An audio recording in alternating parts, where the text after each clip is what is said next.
I have a new guest for you to grab, Andrew. I don't mind announcing who I want you to get right off the bat here. So, yes, Ronda Rousey, either this hour or maybe 8 o'clock hour or Monday. It'll be one of the three. But here's who I want you to get. Her name is, and I want her in studio, too. Okay? Her name is Alicia Karcheva. Spelled Karcheva. She's Russian. What's her name? Alisa, Alisa, Karcheva. I don't know if I pronounce it properly. It's Karcheva. Now, that'll be one of those bingo interviews. Okay, you know what I'm talking about? You get her. Now, you get nothing, though, if she's on the phone. Well, how could she possibly be in studio? Is she here? Name again? If I can spell the last name in one shot, you can. K King, H Henry, A Adam, R Robert, C Charles, H Henry, E Edward, V Victor, A Adam. Is she here though in the United States? No, she's not, and okay. that's why. So you get nothing if she's on the telephone, Andrew. Then. It's Vladimir Putin's new girlfriend. She's unbelievable. She is. Let me tell you something. Not Ronda The other Rousey. one wasn't working out. Trump can brag all he wants, but Putin's riding the high horse, and his shirt's off while he's riding it. Okay? Look at her. Wait a minute. All I know is I'm looking at this picture right What's here. Trump's girlfriend's name again? It's his wife. His wife. Melania. Melania.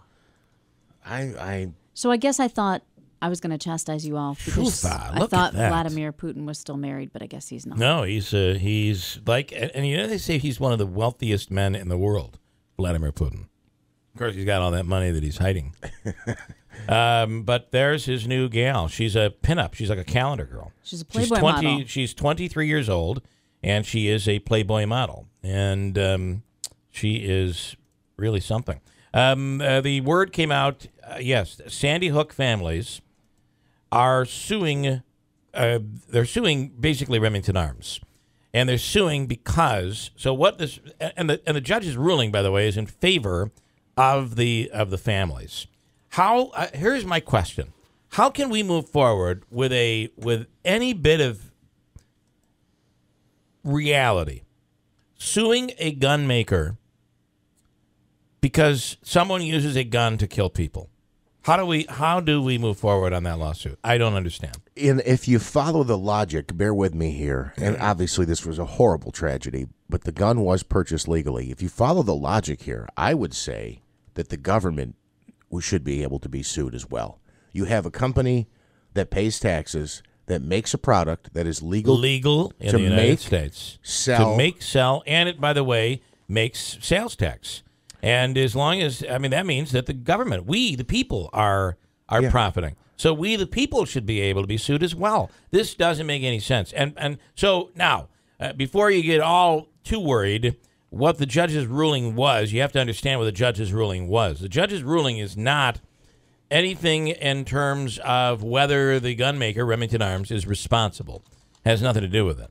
The judge's ruling is that the gun maker can be sued. Mm-hmm. The court can hear the lawsuit. That's really all that came out of this. So it doesn't have any bearing at all on decision of whether or not the gun maker is responsible. But what the people, so the judge is saying the defendants are wrong that the federal statute strips the court of the power to hear the case. She says the law does not restrict the court's power to hear the case. Now, there is a law out there that was passed about 10 years ago that basically gives gun makers immunity. Now, I feel that if somebody's holding on a gun and there's a hair trigger problem, well, the gun maker should be able to be, there should be a lawsuit. Mm-hmm. If somebody wants to sue over that, it was a malfunction. But in this case, they're basically saying that Remington should be, or Bushmaster should be sued and should be responsible because they're creating guns that are military grade.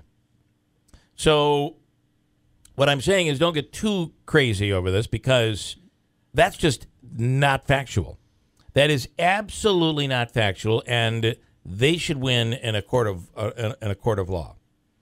But the problem with this decision, though, is it continues to cost gun makers like Remington Arms, it cost them millions of dollars in legal fees, thousands to millions of dollars in legal fees. They got to keep fighting this.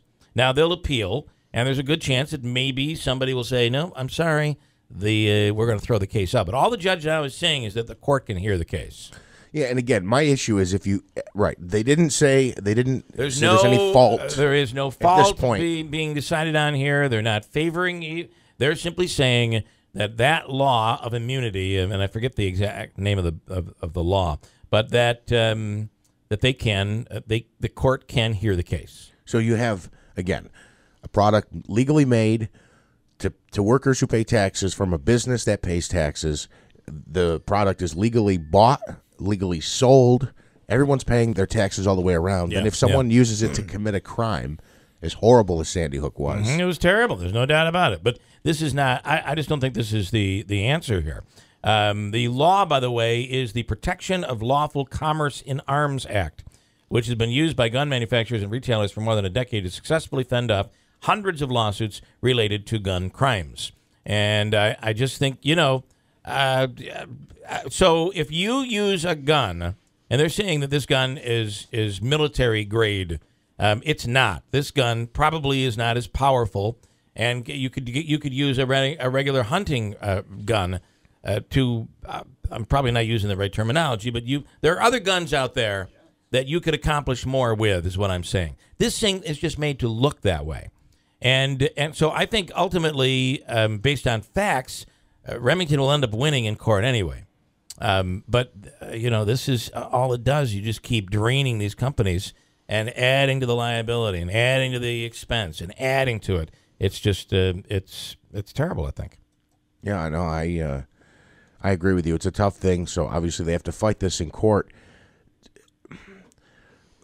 I guess my question is, this will be argued in Pennsylvania, Connecticut, right? Yeah. Okay. So it is what it is. But again, it takes a company like Remington, and it costs them a lot of money in legal fees. And they get to continue to plow forward and go after these companies over legal fees. And to me, that's a real problem.